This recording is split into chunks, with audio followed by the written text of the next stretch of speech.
lockdown, so this is just going to be a little bit of fun, and just showing you some techniques, tips and techniques that we're going to do for our members and any prospective members that are joining us. We've got Jake here, my son. We're in our kitchen. I know we've tried to bring everything. Sorry for the kitchen environment, but needs must. We've got Jake here, my son. I'm Gary Machin. This is Jake Machin, who actually works with me in the barber shop.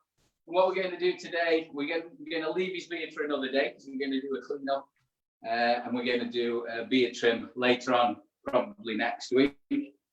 Today we're going to do a pomp, a little bit off the top, nice tapered short back and sides, using no guards. You can use guards if you want to. You can interact. We've got Mr. Trevor Studd, who's taking all the questions and filming for us back in Australia and putting it on via Facebook Live. We're zooming at the moment, so we'll just get on with it. So, first of all, we're going to gown the client up. So, obviously, straight away, we're using neck tape. We would always use neck tape with all our clients, using some sort of protection to the client's clothes, because we always tend to go in and clean the neck up after the service. So, here we go. Using our neck tape, bringing the gown up, making sure it's not too tight, but just nice and clean there. Bend that down. And as you guys have said, we've all got going through this. This is normal practice. We've always done this. We're not doing this because of COVID-19. This is the way we always set our clients up. So there we go, nice and neat, and we can go. Obviously, we do our consultation. It's really, really important to do the consultation first. This is a bit different today because, as you know, Jake's my son, and I've cut this so many times, I've lost count over the years.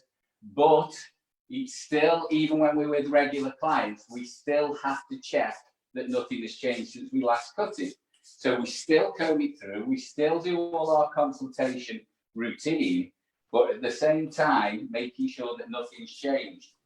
So even though he's a loyal customer, or he's a regular customer, we still look for any contraindications, any limiting factors that are going to affect the haircut. As we can see, we're checking the scalp, and for the health of the hair and scalp as well. As you can see with Jake, got a great head of hair, a young man, so he's nice, fit and healthy. Got no underlying problems. We can see that he's tried to tidy his own hair up there. I think that's a sneaky one in the shower or with his razor. So I don't know what he's been doing there, but that isn't from his last haircut. As you can see with Jake, I don't know if you can see the shape of his head, because we don't only just comb the hair when we're checking, we look and we feel as well. So what we're doing is we're looking for any bumps or any unusual features. So when we're doing, for instance, skin fades or haircuts that show the natural shape of the head, very short haircuts, just because it's on trend doesn't mean it suits everybody. Jake has got a really, really prominent occipital bone. It sticks out really, really badly. So if we take it any higher than there, it will show and it will look ridiculous. So what we have to do is, when we take Jake's, he does have a skin fade sometimes. We're not going to take it to a skin fade length. We're just going to take it very, very short today, because I think we've all seen enough skin fades. But what we're checking for Jake is where we can actually limit, where we can actually disguise this occipital bone. Because when we get looking at the profile of the haircut, we're not only looking at this from the front, we're looking at the profile from here, from here, from here. So we want to make it nice and smooth. So without further ado, we're going to start. So with Jake, I'm going to stay in this position so the camera's out over my shoulder all the time.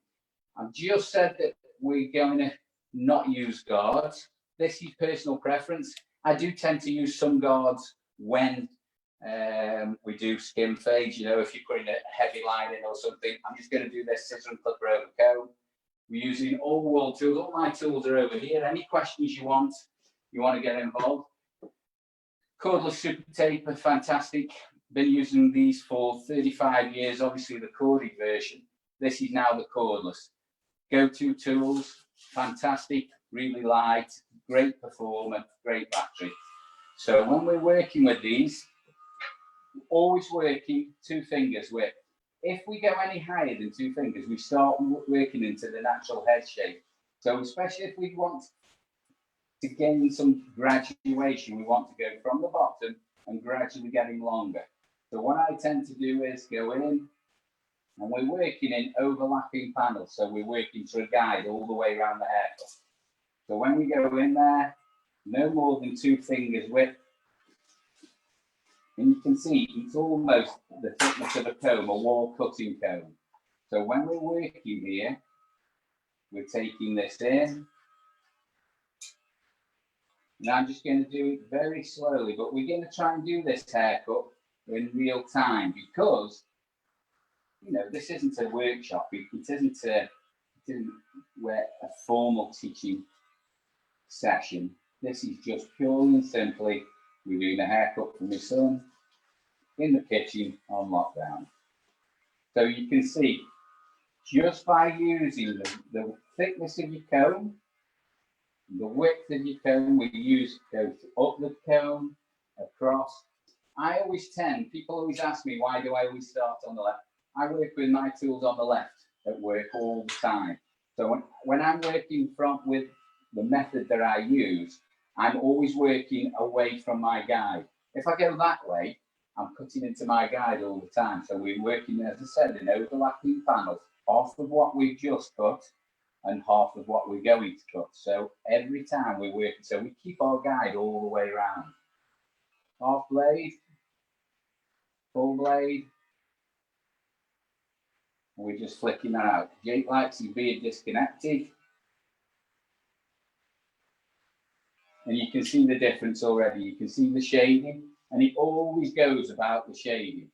You can see how much we've taken, and this is where we're going. So every time when we're working, you can see where we just cut and what we're going to cut. We're following the guide all the time. And it all depends on which direction we go, how we use the clippers, on the direction of the hair growth patterns, don't we? Okay, so we're cleaning into the neckline.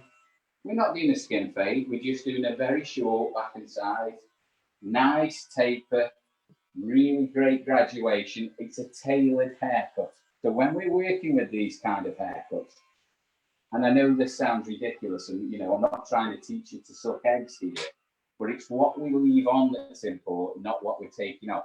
Just because we're taking, you know, a lot off in this area, we might not take as much off here, so it looks right, so it looks correct.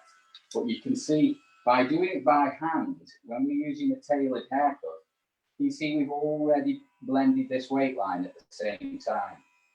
We haven't got this really heavy line straight away, so it's helping us to work at the same time. So as I show you, just there, just perfect, great, that's it, great. When we're working with these kind of haircuts, and straight away, you know, people will say to me, well, why aren't you using a guard? I do use guards. Sometimes I use guards in day-to-day work. Sometimes, you know, only probably up to number 3, something like that, number 4. Anything past that, really, you're going to do with your scissors anyway, aren't you? But as you can see, we're producing a nice taper, a nice blend. Just bend your head forward, that's perfect. So remember, we're working with the occipital bone as well, so we don't want to go any further. And 2 fingers from the bottom of the hairline, that's all we're working. So nice and smooth, bringing it through.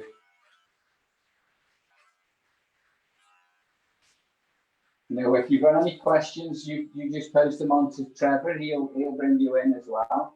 I noticed, you know, because I'm in the same boat as everybody else out there. Okay, we do something like this in our kitchen for members, just to, you know, interact with our members that we've already got in the BBA, but also to also we want to gain new members as well. So any guys out there, if you want to get involved with the BBA, perfect timing. If you've got a little time on your hands, have a look at us. Go onto the website. It's free to join. And this isn't a sales pitch. It's just letting you know what's going on in the industry at the moment. We've got some fantastic things in the pipeline for a new competition. It will be revealed next Monday. So all these different things going on. As we said earlier, you know, I don't know if anybody caught us last Friday. My great friend Simon Shaw, Mr. Wall himself. We had a little catch up and a few beers last Friday. We're doing that every week at 8 o'clock. So anybody wants to join us tomorrow, have a quick pint and just call in at the Barbers Arms. You're most welcome. But what we're trying to do, because we're all in the same boat, and I don't want to get controversial here, but please don't be tempted to go out and start cutting hair. I know we're in the 4th week now, and we're trying to. But if you go out there and start cutting, it makes everything that we're all doing worthless.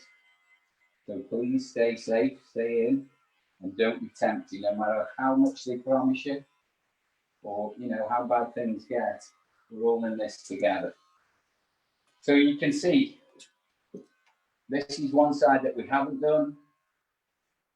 This is the side that we have done. So you can see we're getting that nice tapered blend at the same time. But as you can see, we're following our guide all the way around.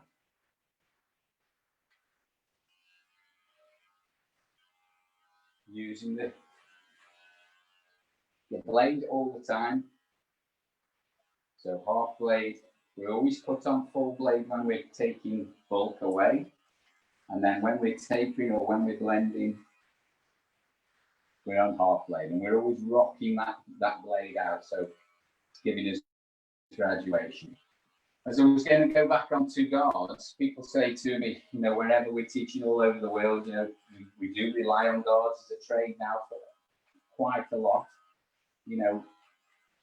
Guards are great. There's a time and a place. But if you want this tailored, beautiful haircut. But when you use guards, what you've got to remember is, if we use a larger guard and you go down, some guys tend to do this. You go from a 4, then a 3, then a 2, then a 1. That's the thickness of your guard. That's what you're taking off. That's what you're leaving. So if you go from this point to this point, it will be one length. Then you have to come down your guards to actually get your graduation. Time consuming. And if you can, this is how we were always taught, I was apprenticed to my dad, eternally grateful for giving me great tools to go on within the industry. And hopefully I'll pass these on to Jake as well. But what we're trying to do is tailor a haircut and build a haircut. Guards are okay if we're already cutting very short hair, or if we're cutting hair all the time that's being trimmed, if we're using a 1 or a 2 or whatever. What if somebody comes in with a great big head of hair and we use scissor over comb? It's all right going from short to long, but when you're going it's a lot longer, it's quite hard to see where you're going. So there is a time and a place for guards. I'm not saying everybody shouldn't use guards. It's all just personal preference. With the tools available, everything's improved. Obviously, we've got cordless tools now, and everybody thinks they're fantastic. But I think from a few years ago, when we first started with the barbering resurgence, you could say, or when it's cool to be a barber again now, you've got to remember you need the fundamentals to start with. So you should be starting on your scissor over comb, clipper over comb, and then your guards. They're a help to you, but they shouldn't be your whole game. You should have a full set of skills for when we actually start cutting hair. So you can see we've done our initial cut, nice and tapered all the way around the back and sides. What I'm going to do now is go on to my cordless detailers. Absolute game changer, fantastic product. Didn't quite get it right with Mark 1, but I think Mark 2 that they brought out now, and I'm sure Wall will agree. Simon kindly sent these to me, or we worked in the. We went down to Wall's HQ, didn't we? And we did some training, some shade training for the Wall artistic team. Great bunch of people, really committed, passionate people. And this was one of the gifts I came away with. Absolutely fantastic. I used the corded detailer to start with anyway. And that really, I think, one of the main reasons, everybody's game stepped up, because they are of that quality. But it's almost made a straight razor neck shave redundant now. We still use them if we're doing a skin fade. If we're doing somebody with very dark hair, we still use a straight razor for a neck shave. But what I will say is, these are absolutely fantastic from a professional point of view, because they do what they say. They're a detailer, so they detail all around the ears. I wouldn't be doing this sort of work with them. That isn't what they're for, or that isn't what I use them for. But when you're actually lining out beards, necklines, anything like that, absolutely fantastic. And we're flicking those out when you're doing detailing lines or patterns. Great friend of mine, MK, fantastic guy. The thing he can do with clip is unbelievable. And here he does his training Tuesdays. Always get in there if I'm about to actually watch it. Fantastic at patterns, afro hair, really great guy. So what you can achieve with these type of clippers with the trimmers is quite unbelievable. If you're doing a skin fade, you could go in and clean up with the finale. Bit loud, but they're doing the job. When we're working, if you want to clean up. Hi Gary, I have a what we were doing today, I wasn't touching the beard, but today I'm just showing you what's available, what we can use. If we're going into the neck here, we can use it here. Not needed really, I'm just showing you that just to give you an idea. Remember, we always keep the client free from clippings all the time, so give them a quick brush off. Let's come this way, Jake, please. Hi Gary, I just have a question from Raymond. Yep. How do you know how much to cut off when blending the clippers and the comb? So, as I said before, we're looking at overlapping panels. So if I turn Jake, this is where I always start my guide. So I always start on the left because I always work from left to right. So my first guide, there is my overlapping panel. So it's that wide, and then we do half of what we just cut, half of what we're going to cut. And obviously we work at an angle all the way down. What we do is we put our initial guide in there. That's where we start, and then we gradually get shorter as we go down. So we form graduation. Now this comes with experience, but it's about the consultation as well. So if I know how short Jake likes his haircut, but if I'm going to, if I can just use the guards as an example, I know through experience how long I've been cutting hair, 35 years, that when I go through there, that's going to be around or near enough a number 3 length.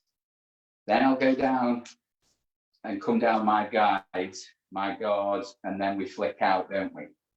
By putting your guide in to start off with and blending in, by using your comb, you're using this is your guide. This is what's taking the amount of hair off or leaving the amount of hair on. When we put the comb in, you can see it's nice and flat. We follow the same guide all the way around the haircut. It should be the same every time. I come across loads and loads of ways of cutting.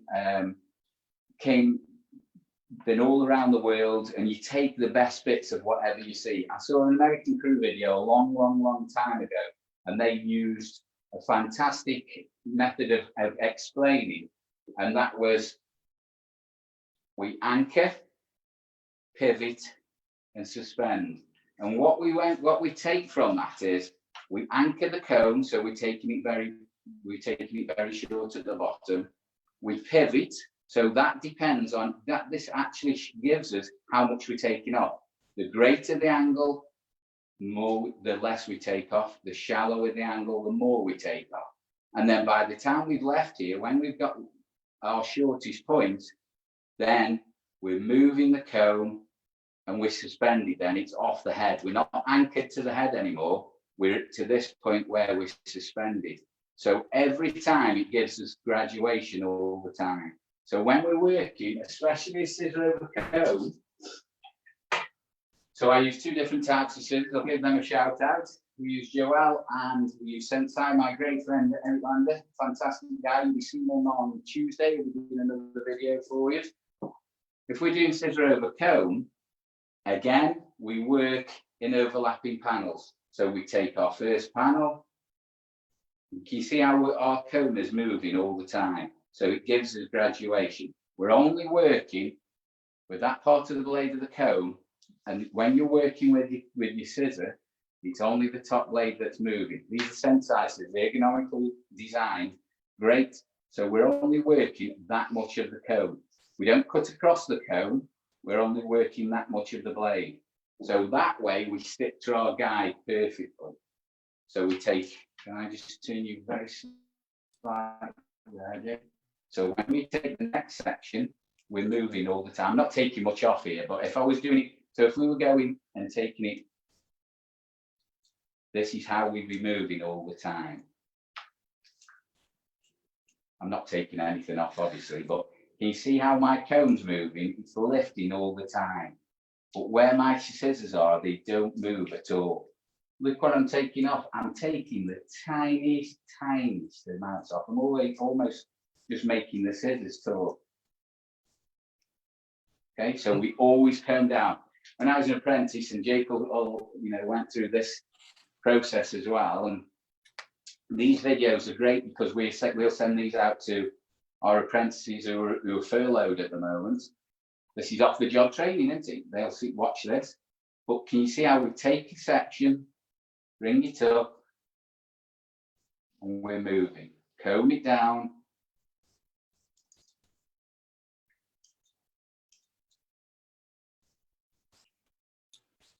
But would you always cut your guide, Gary, from the sides? You know, some people cutting. Always. You know, you see a variation. Some people will start at the top. Some people will start at the back. Will you always start at the sides, and why? Oh, always.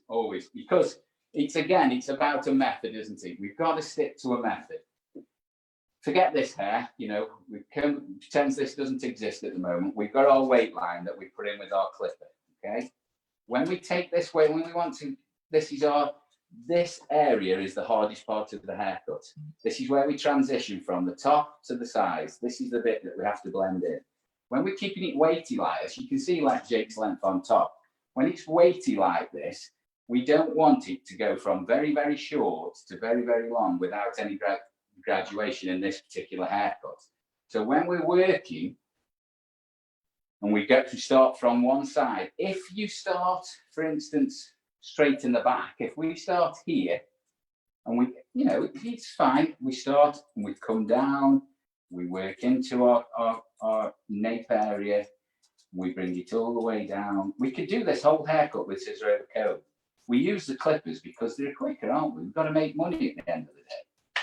But what happens is if we put our guide in at the back, then we've got to go this way, and then we've got to go this way. For some reason, a lot of ladies' hairdressers, when they start attacking gents' hair, they always want to start at the back because they're used to sectioning off. With gents and with barbering, with traditional barbering, we stick to our guideline all the time. Everybody always thinks when they watch a barbering video, oh, he's just taking it from all over the place. He's moving from one place to the other. We're not. We're actually fixed method. We've got a fixed technique. So we start on the sides and we work all the way around, going all the way around. And that way, if we stick to the guide, this should be the exactly same length when we get round here, shouldn't we? So by the time we get here, and this bit here, this is Jake when he's been cutting his own hair, by the way. But when we're working, can you see how we're working the hair up? And we're actually working it, so taking the tiniest amounts off. You should, if you start on this side and work all the way around, you should get to this point and have exactly the same length. So it's all about the method and the technique. The techniques are the scissor over comb, the clipper over comb. You know, if we're using a razor, those are the techniques. The method that we use is how we actually attack the haircut or how we achieve the finished result. Because what we've got to remember, especially, you know, when we're working with short hair, is we need to know what we're heading for, don't we? In all hairdressing services, in all beauty therapy, anything that we do, that we're producing some creative work, which every haircut, I hate anybody calling it basic. You know, there's no basic haircuts, is there? Because it's on somebody's head. You wouldn't like to say, oh, you're just a basic haircut. Everybody wants to feel special. So when we're working with this, we're actually tailoring the haircut to that particular client every single time. As you can see, I just wet this down just so it's workable.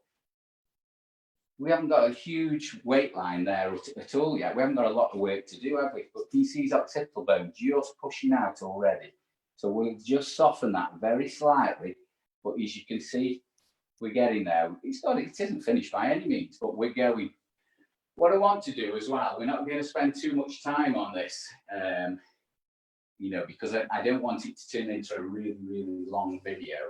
But what we will do, Jake's growing his top anyway. He tends to wear it a bit messy. If he's on his bike, if he's in the gym, you know, he just wants a rub and go kind of style. He kind of wears it forward and a bit messy, puts a bit of product on, pumps it at the back very slightly and wears it with a little fringe. What we're going to do today, though, is we just want to show some styling at the same time. So what I'm going to do is we're going to dry this off and turn it into a pomp. Just going to check the haircut on top. As you can see, it's been really heavily texturized on the mid to length ends in the past. Lengthwise, it's great. It's been, you know, it's a good haircut, but it's obviously, did I cut it last year? Can't remember. You can say you don't have I can't know, really that long ago. So what we're looking at, we're just checking his haircut on top. If we were going to go for this and take it a little bit more, if we were keeping this same, start from the back, section it off, really, really clean lines, taking nice thin sections, club cutting. If we're going to texturize it, we can texturize it with your feather razor straight away. If somebody's having textured top, unless they've got a really, really lot of bulk to take off, we would go straight in and texturize. There's no point club cutting, giving you a straight edge, and then going in and texturizing after. We just texturize straight away.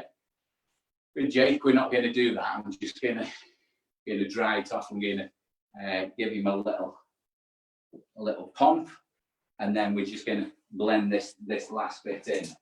So first of all, we're just going to use a little bit of pre-blow dry. As you can see, we're using just a normal defining gel. This is a BBA.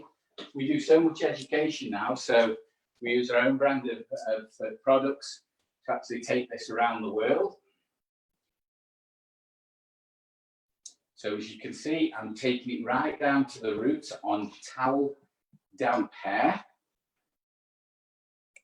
Rach, can you just pass me? Oh, it's all right. Which one?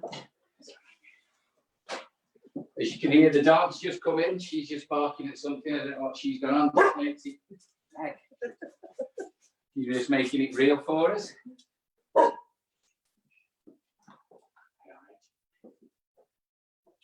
So, just by giving us that little bit of scaffolding, if you like, we're just going to blend this in. People always say, why do you always leave the final blend or the final detailing?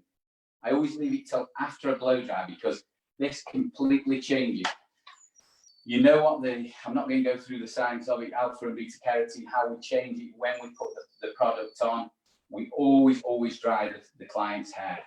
This is a company policy. We always do that. I'm using Denman brush. I love the Denman. Using the bent brush, we do use the bent brushes as well, the original Denman brushes as well. But we use the bent brush because, as you can see, we can pull it into shape just by pulling, adding this on there. You see how it's just bending the hair. Let it dry, let it go cool. We've got to dry the hair completely before we put any finishing product on, because otherwise the hydrogen bonds don't set on it. Go back to your college classes if you like, just around here. Do that. You can see it coming from this side as well. Pushing this through. Following the brush all the time, always using a nozzle. The gent hair, we're not generally, we tend to just smooth the hair, don't we, when we're using the gent, when we're working the gent. Volume, unless we do the pump or something like that, we don't tend to have a lot of volume. A lot of guys don't like having that kind of feeling in the hair. And, you know, quite a few guys, we always want to work through on the back as well, make sure this isn't neglected. Just a medium piece. And of course, at the same time, we're smoothing the cuticle, aren't we? So it's making the hair look shinier, healthier. We're stimulating the basis lines at the same time, aren't we?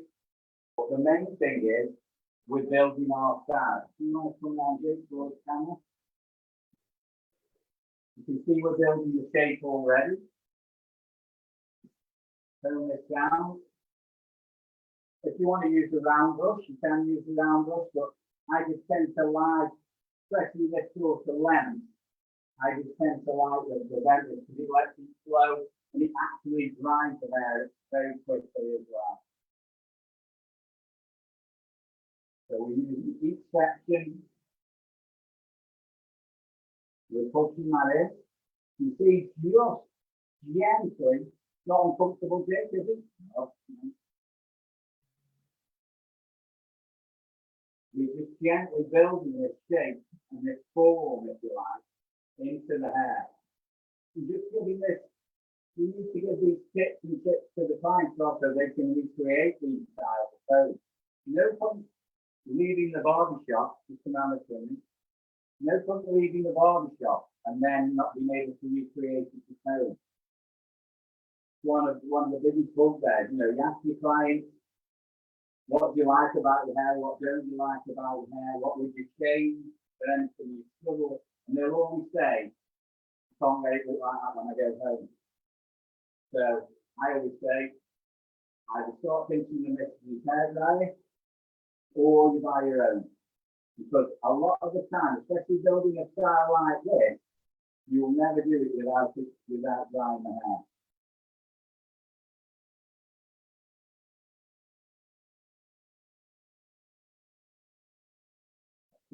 Come go in there, Dick. You see.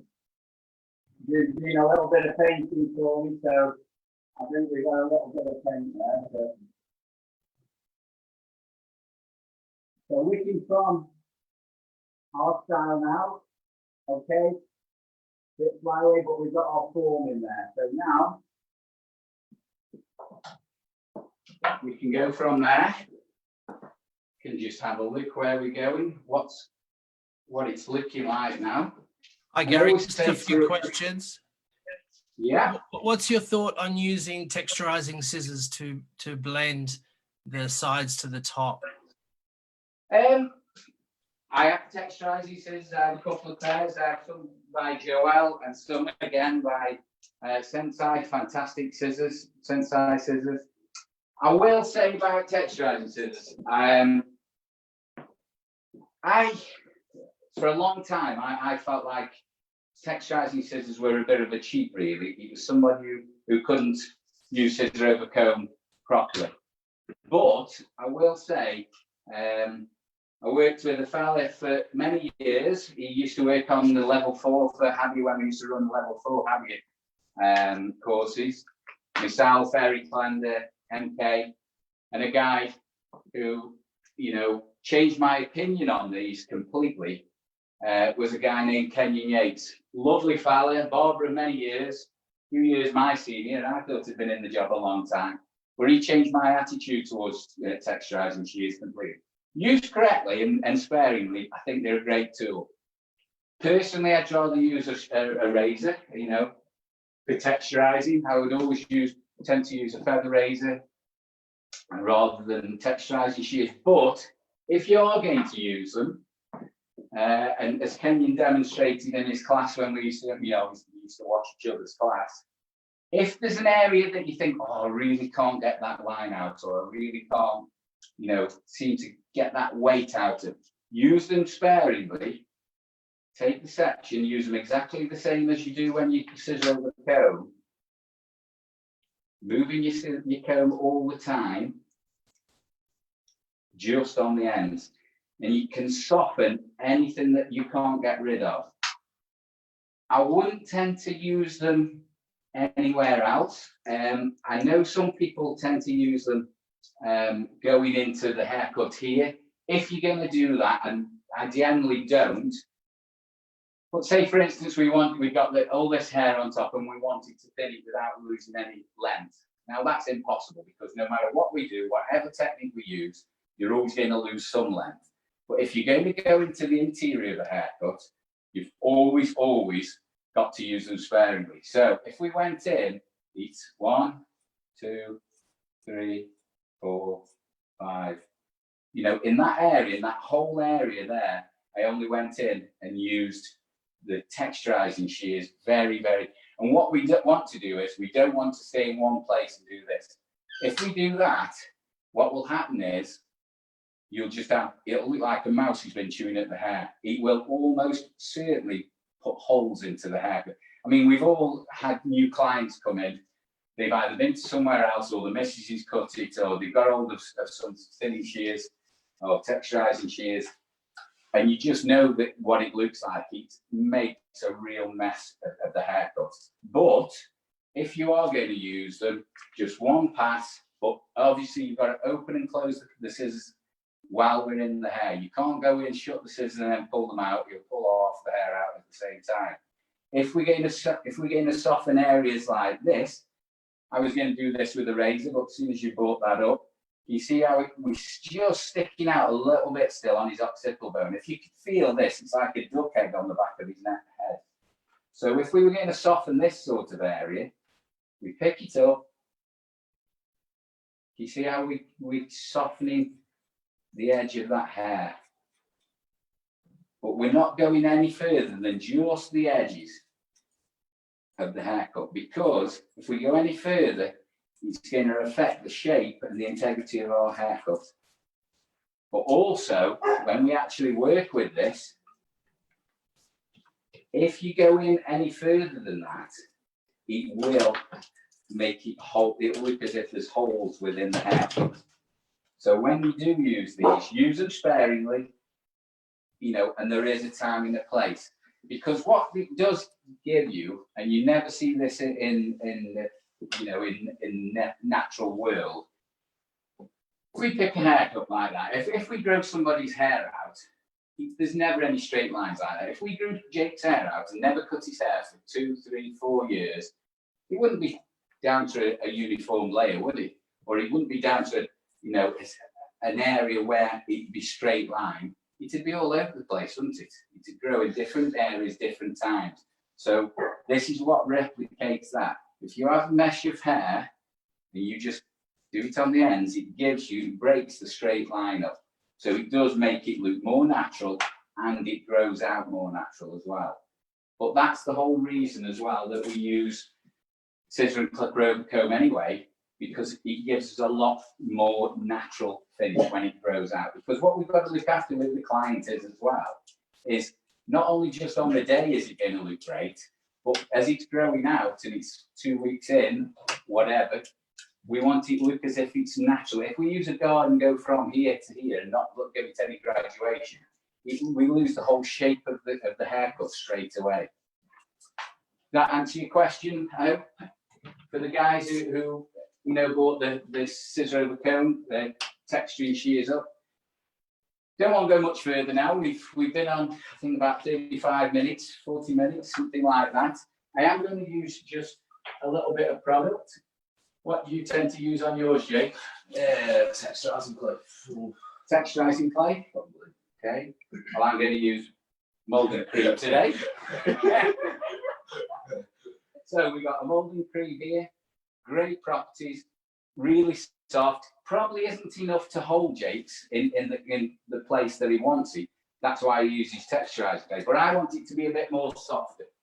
So when we actually work with this product, we show the client how much we're using.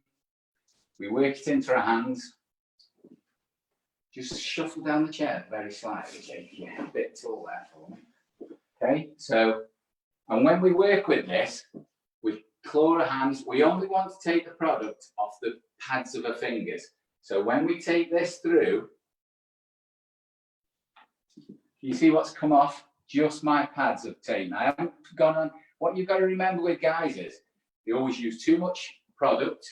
Just come into, just that, that's it, perfect. So we can look into camera. Or just there, that's perfect. Great. So what they tend to usually do is they put a load of product on the front, overuse, and nowhere else gets any. What we want to do is try and take it so it goes really into the roots of the haircut, of the style. Again, it's just taking it off the pads. So we work it back onto the pads, then we take it through. I'm taking it through into the sides, into the back. Again, move it into the pads. All right, mate. Again, work it through. And never be scared to go back and revisit a haircut. If there's a hair missing, or if you're in the shapes this way, if we're going through into a cut and we see, oh, we just missed something over the ear, or we missed, a hair on his lip from doing a shave, never be worried about going back and revisiting. It's your haircut. It doesn't matter who cut it last time, doesn't matter how many times you've been somewhere else. When you finish this haircut, it's your work. It's your, if you like, your calling card, your business card. And obviously in this day and age, we go off reputation. Social media is huge, obviously. When we're going through into this, you see how we just take that into the back there. Rach, can you just squirt a bit of that on my hand, please? I've got my lovely assistant here, Rachel Bishop, who's camera woman extraordinaire. Shouldn't I say hello, Rach? Hi. So it's a family affair today. Let's get rid of that. Let's have a look at your jig now. So we use a wide tooth comb, another present off my friend Simon Shaw when we were at the academy. If you want it smoother, we can smooth it. Wide tooth comb, great. What we use this for, just pushing it into place.